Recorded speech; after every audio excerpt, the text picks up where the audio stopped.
السلام علیکم ناظرین، آپ کو ویلکم کرتے ہیں ہمارے چینل بیوٹی آف اسلام 313 پر، جہاں پر آپ کو مختلف طرح کی سٹوریز ملتی ہیں۔ تو آج کی سٹوری اس نبی کے بارے میں ہے جو کائنات میں دوسرے نبی تھے، جنہوں نے اللہ رب العزت کی وحدانیت کا اعلان کیا، جنہوں نے دنیا میں سب سے پہلی جنگ لڑی۔ آج کی سٹوری حضرت شیث علیہ السلام کی ہے۔ حضرت شیث علیہ السلام حضرت آدم علیہ السلام اور اماں حوا رضی اللہ تعالیٰ عنہ کے بیٹے تھے۔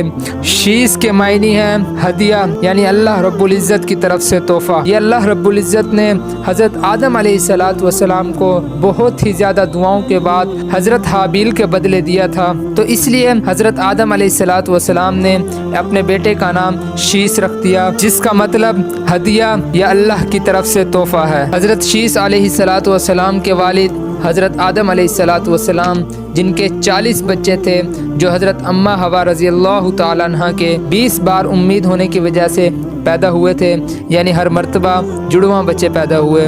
حضرت آدم علیہ السلام کے پہلے بیٹے قابیل اور ان کے ساتھ ان کی بہن اقلیمہ پیدا ہوئی۔ قابیل بہت ہی زیادہ نافرمان تھا، جبکہ حضرت حابیل بہت ہی زیادہ سائشتہ اور اپنے باپ حضرت آدم علیہ السلام کے راستے پر چلنے والا، ان کی فرما برداری کرنے والا اور اللہ رب العزت کی عبادت کرنے والا۔ قابیل کو پتہ لگ گیا کہ میرا بھائی بہت ہی زیادہ نیک ہے، میرے بابا کے بعد نبوت کا تاج حضرت حابیل علیہ السلام کے سر پر سجے گا، تو انہوں نے اسی حسد میں حضرت حابیل علیہ السلام کا قتل کر دیا۔ یہ پہلا قتل تھا روئے ارض پر جو قابیل نے حضرت حابیل علیہ السلام کا کیا، بنیاد صرف اور صرف حسد بنی۔ قابیل قتل کرنے کے بعد بیٹھ گئے تو ان کے پاس شیطان آیا اور ان کو مشورہ دیا کہ آپ یہاں سے بھاگ جاؤ، یہ نہ ہو کہ آپ کے بابا آپ کو بھی قتل کر دیں اور وہ آپ سے بہت ہی زیادہ خفا ہوں گے۔ تو قابیل نے اپنی بیگم کو ساتھ لیا اور عدن کی پہاڑی پر چلا گیا۔ وہاں پر ان کے بیٹے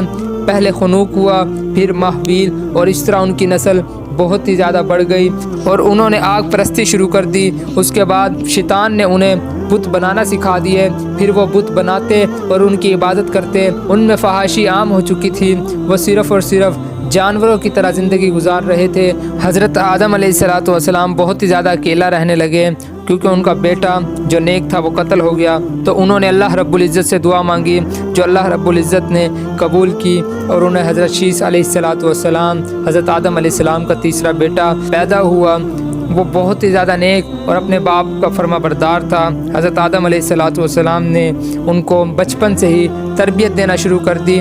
جیسے جیسے وہ جوان ہوتے گئے تو حضرت آدم علیہ السلام کو اپنی محنت کا پھل نظر آتا گیا، یعنی ان کا بیٹا بہت ہی زیادہ نیک اور برخوردار تھا۔ حضرت آدم علیہ السلام کو اندازہ ہو گیا میرے بعد میرے بیٹے حضرت شیث علیہ السلام کے سر پر نبوت کا تاج سجے گا۔ جب حضرت شیث علیہ السلام کی پیدائش ہوئی تو حضرت آدم علیہ السلام کی 130 سال عمر تھی۔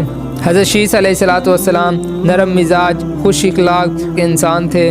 حضرت آدم علیہ السلام 960 برس تک زندہ رہے۔ جب ان کی وفات قریب آنے لگی تو انہوں نے حضرت شیث علیہ السلام کو وصیت کی کہ میری جو ڈیڈ باڈی ہے اس کو جبل کیس پر رکھ دینا، کیونکہ کچھ سال بعد جہاں پر ایک طوفان آئے گا جو بہت ہی زیادہ زبردست ہوگا، ہر چیز کو اڑا کر رکھ دے گا۔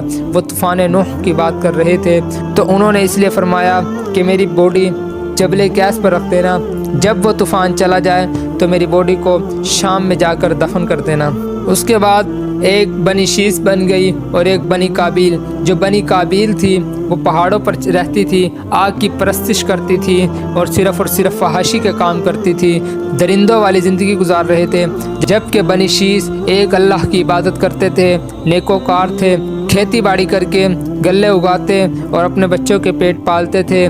جبکہ قابیل کی اولاد بہت ہی زیادہ شر اور فساد والی تھی، وہ کبھی کبھی تو حضرت شیث علیہ السلام کی اولاد پر حملہ کر دیتی اور ان سے اناج اور غلہ وغیرہ چھین لیتی۔ ایک مرتبہ شیطان انسانی شکل میں آ کر حضرت شیث علیہ السلام کی اولاد میں داخل ہوا اور وہاں پر ایک آدمی کا غلام بن کر رہنے لگا۔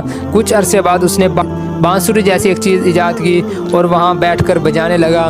اس کی آواز سے سارے مدہوش ہو گئے اور سب اس کے قریب جمع ہونے لگے۔ تو جیسے ہی لوگ اس کے قریب جمع ہونے لگے تو اس نے اعلان کیا کہ ہم ایک میلہ کرتے ہیں جس میں سب لوگ جمع ہوں گے، سب خواتین آئیں گی، تو میں وہاں پر آپ کو بہت ہی زیادہ انٹرٹین کروں گا۔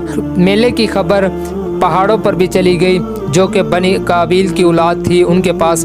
اصل میں تو یہ شیطان کا ایک وار تھا، کیونکہ اسے پتہ تھا کہ مرد عورت کے پیچھے کچھ بھی کر سکتا ہے، تو اس کو یہ پتہ تھا کہ بنی شیس کی عورتیں بہت ہی زیادہ خوبصورت ہیں، جبکہ جو پہاڑوں پر رہتے تھے بنی قابیل ان کی عورتیں سیاہ فام تھی، جبکہ ان کے مرد بہت ہی زیادہ خوبصورت تھے۔ جب میلے کی خبر ان کے پاس گئی تو بنی قابیل کے لوگ بھی اس میلے میں شریک ہونے کے لیے آنے لگے۔ تو جب میلے میں پہنچے تو انہوں نے بنی شیس علیہ السلام کی عورتوں کا حسن دیکھا تو وہ دنگ رہ گئے اور ان سے رہا نہ گیا۔ انہوں نے بنی شیس پر حملہ کر دیا اور ان کی عورتوں سے شادی کر لی اور بدکاریاں کی۔ اس طرح بنی شیس اور بنی قابیل کی اولاد آپس میں مکس ہو گئی، جو آج بھی مکس ہے اور یہ کبھی جدا نہیں ہو سکتی۔